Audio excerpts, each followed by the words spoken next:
Morning. Yeah, we get that put in there a couple times. We like to party.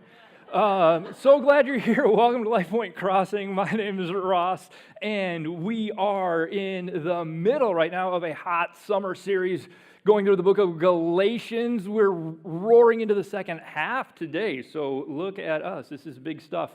Not really the main thrust of the message, but where this starts for today, you guys, is so good. Timing is not everything. It is a really important thing. Laura and I bought our first home in Louisville, Kentucky in 2006.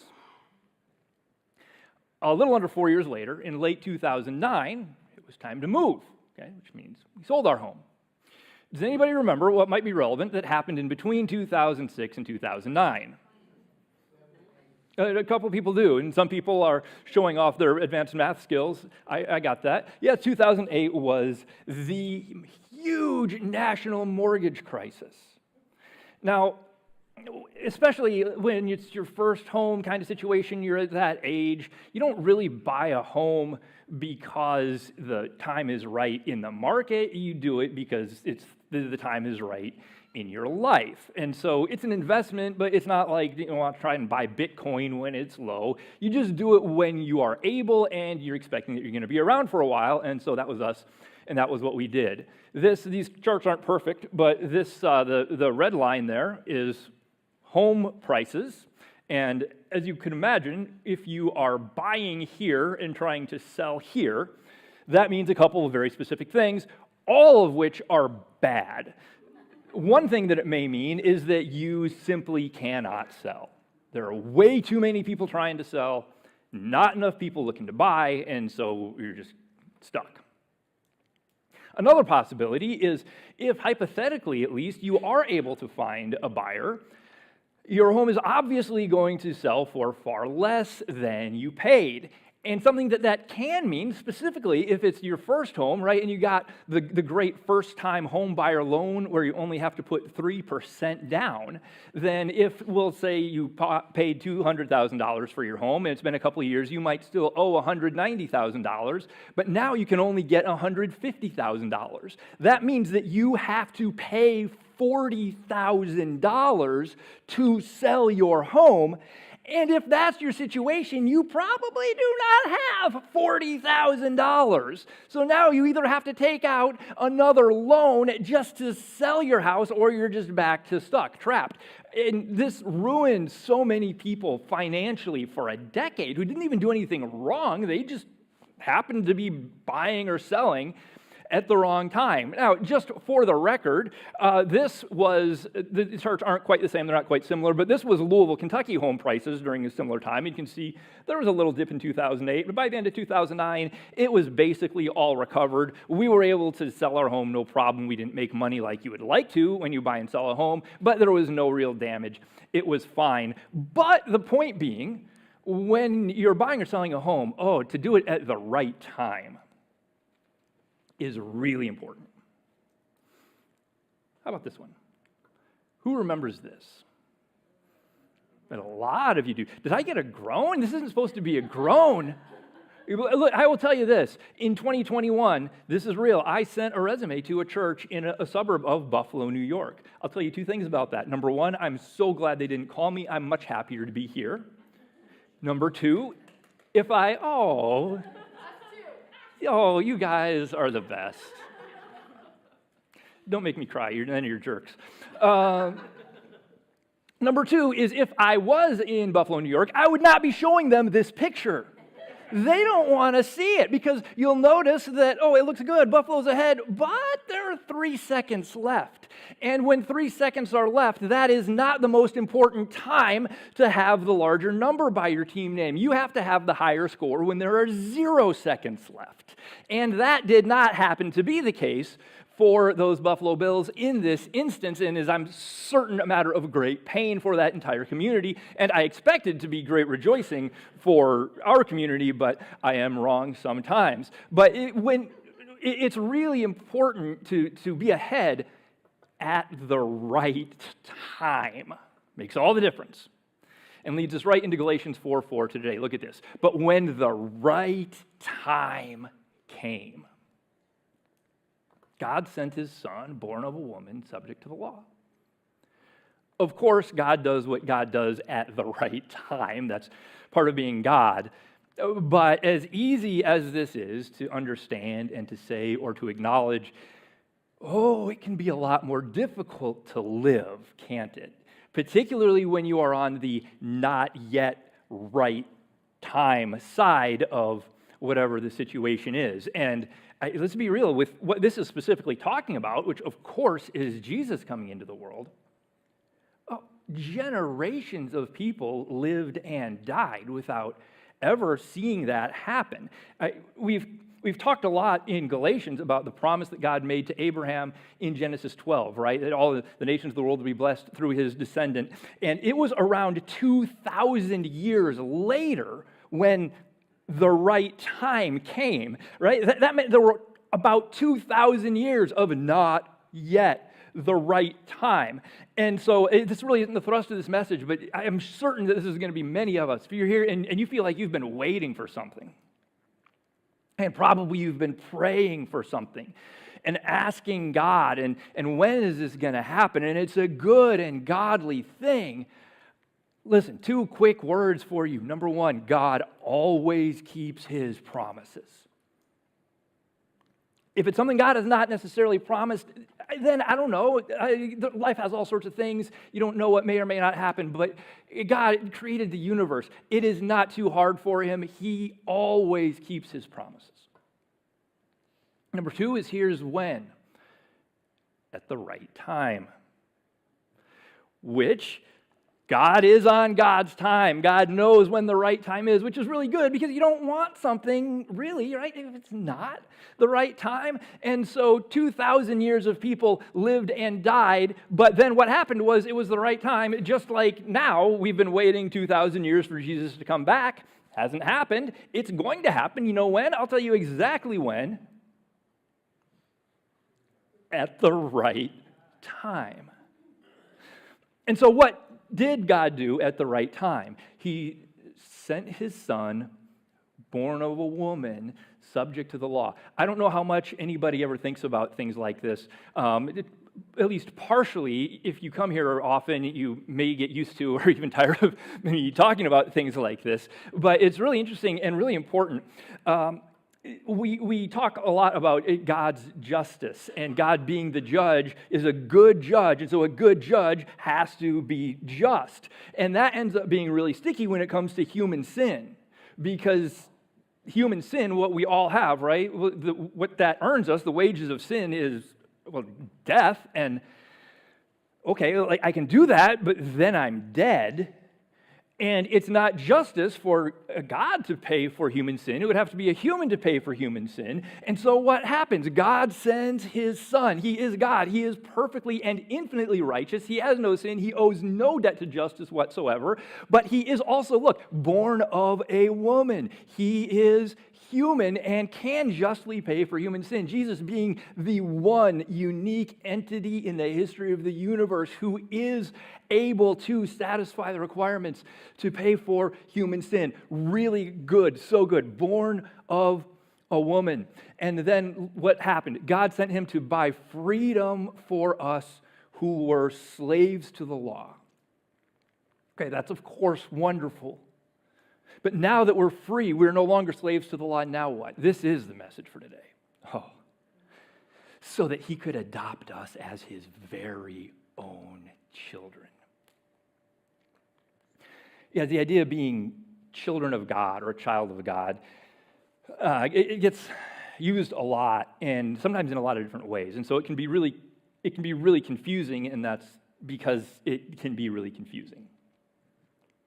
In at least one very real, powerful, profound, important way, it is absolutely correct. We are all, every human being is a child of God.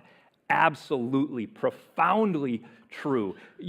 Also, I don't know if I talk about what I talk about too much, or I don't know if you're not here every week, maybe you only get part of it, but I talk a lot, right, about Genesis 1, the idea that human beings are specifically and uniquely made in the image of God. There's a unique connection between every human being who ever lives or has lived or will live and the God who created us in his image. Imago Dei is, for whatever reason, the commonly used Latin phrase, if you ever hear that. Again, later in Genesis, it brings up the exact same idea in the exact context of the unique value of human beings. Much later, in what we call the book of Acts, there's a conversation that's recorded where the person speaking is actually the Apostle Paul, the same person who here writes Galatians, and he's talking to philosophers in Athens, and he cites an otherwise random Greek poet who had no connection to Jesus or really probably anything of the God of the Bible, and he says, look, this poet, he says that we are all God's offspring, and he says, he affirms that. He says, yes, that really is true. That really is correct. This is impossible to overstate. This is so important and so powerful. This is why people matter. This is why you matter. This is why the people you care about matter, is because you matter to God, because we are all God's children. I don't know how many of you have ever spent any time or had any experience with a children's home. Here's one that I have had some experience with. I don't know who the boy there is. This picture was just taken from their website. But this is a place called St. Charles Place in Rochester, New Hampshire. And they do not currently have kids living there full-time anymore, but they did for forever, and when Laura and I were living in the next town over. And it's really kind of funny. If you could imagine, you see that building is old probably as any building in Missouri, right? If you think of some like old New England Catholic nun sister-run children's home, and you think about what that might be like in your mind, your image might be very hilariously close to reality. But although I'm obviously not Catholic, God did miracles through the sisters that lived there and ran that facility, and of course, they would have absolutely called any child there, those were their kids.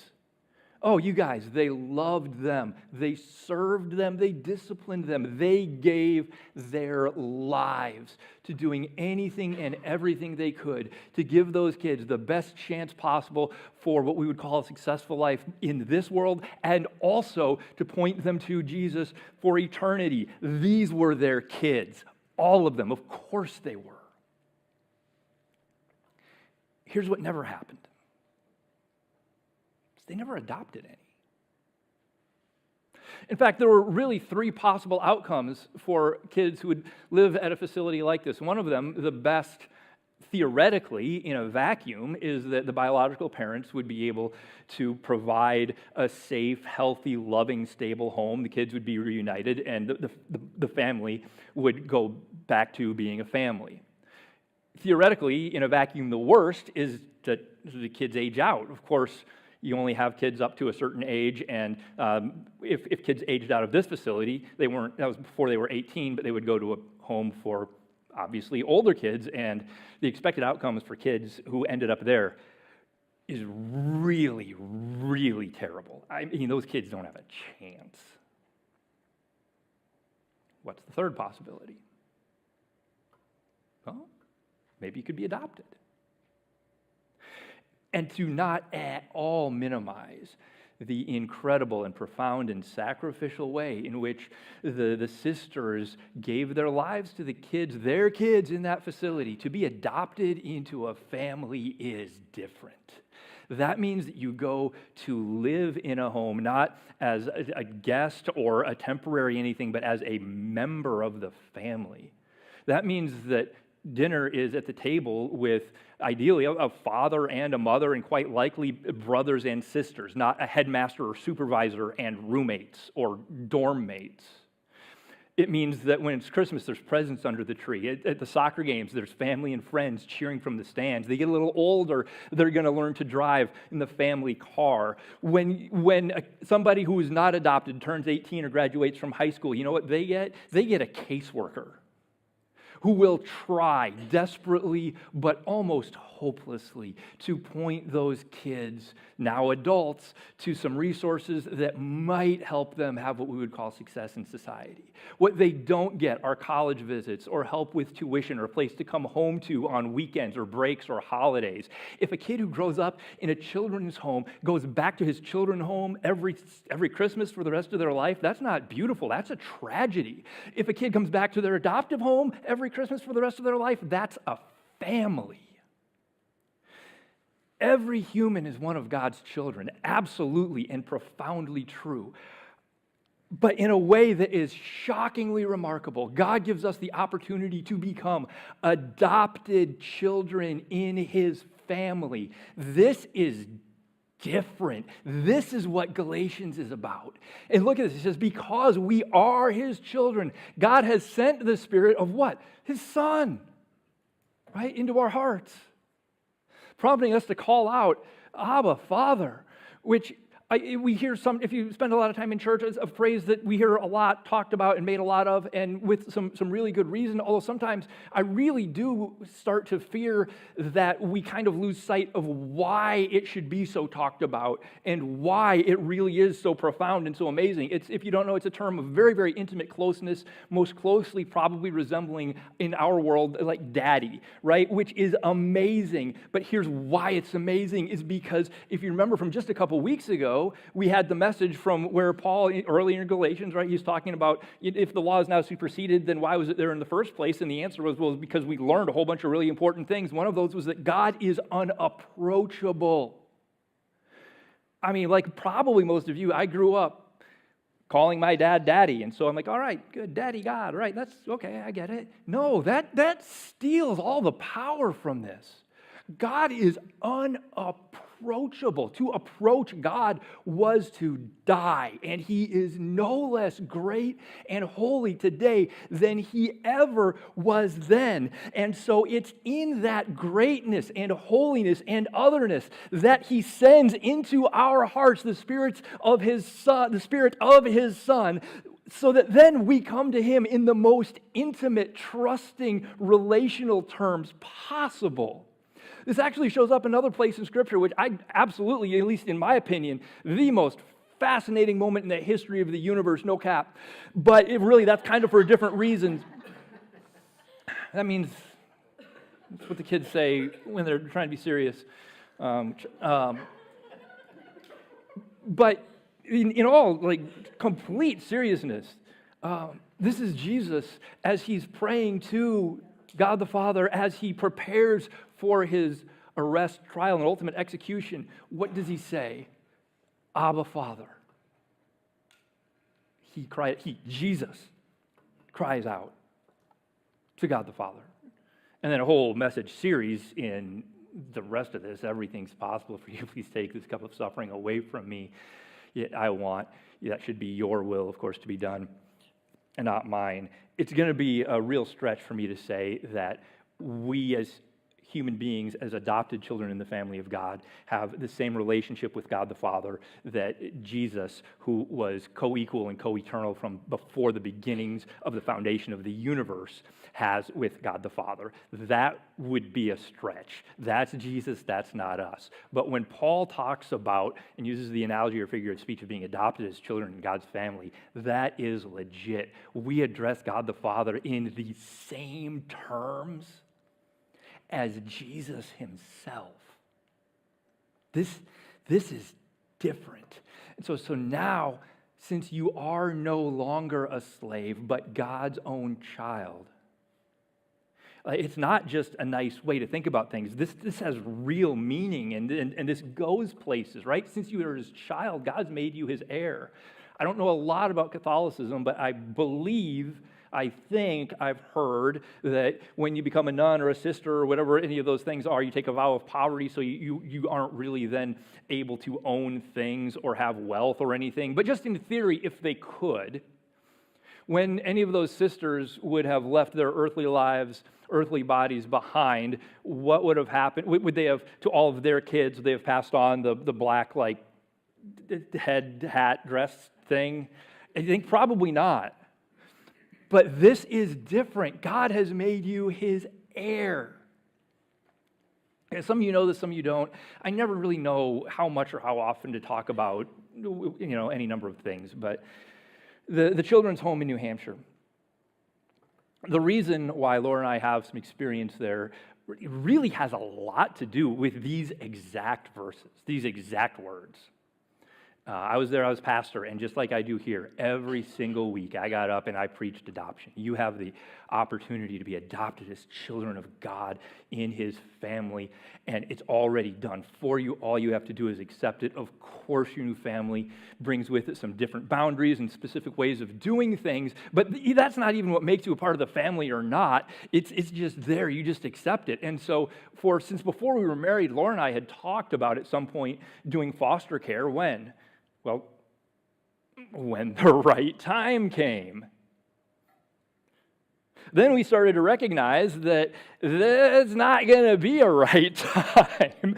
And so if this was worth doing, then we needed to just do it. And so I actually didn't ever intend on adoption in the first place. I wanted to be involved in foster care for a number of reasons, but for a couple of other reasons, one of which being a meeting with a caseworker as we were moving toward this, when she said, well, we believe that permanence is the best for every child. And I thought, okay, well, that's definitely inarguable. And if it's the best for the child and we're doing something for the child, then the math there is not really a lot more difficult than the Jesus plus nothing.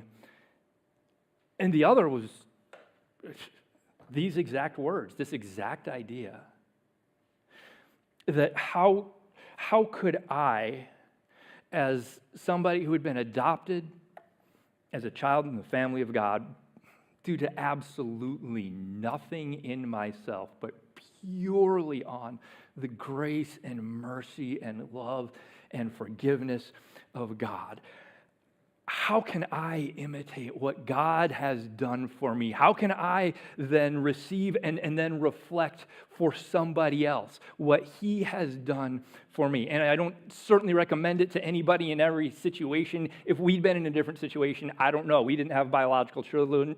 If we did, I don't know if we would have adopted. Some people do both. And it's absolutely not a good idea for everybody in every situation. Although, if you are in a situation where it could be considered, I hope these words are very, very powerful for you. But I learned so much about God. I don't think I was ever unapproachable. Certainly not unapproachable like God. But when we first met the child who would become ours, there were right and wrong ways for him to address me. I was an adult stranger. 15 years, short years later, of course, I still want to be treated with respect. I'm father, not a vending machine. Don't just come to me when you need something, or even worse, call me and cuss me out for everything I know I did wrong. Of course, you still want to be treated with respect, but I also want joy and laughter and everything that comes from the freedom and security of a healthy father-son dynamic. Listen to what I say, but I'll eat freely from my table. And yes, absolutely, when I die, you're going to have to figure out what to do with my guitars and metal CDs. They're coming to you. Don't lose sight of God's holiness and greatness. He spent hundreds of years to teach us who he was, and that is still as real today as it ever has been. But if you have accepted his offer of adoption, do go to him with the love and joy and enthusiasm of a child going to their parent. You are adopted. He has not changed, but your relationship to him has changed. You were his child in that all of creation and every human being is a child of God, but now you are a child in his family. This is different.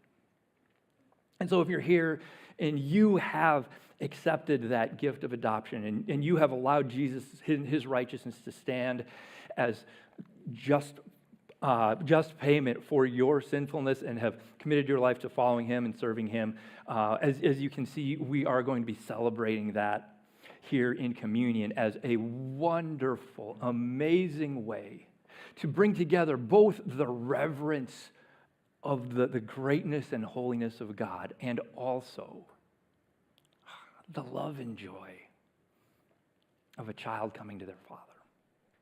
And so if you're here and you've accepted that, then this is for you. There's no anything else. If that's not you, we're so glad you're here. You can just hang out for a little bit, and we'll be back with you. But we'll be here, and this is an amazing way in which the little wafer and the juice, they remain wafer and juice. They're symbols. It's not magical, you guys, but it is meaningful as we allow these physical symbols to point us to the much greater spiritual reality that we do through the body and blood of Jesus on our behalf.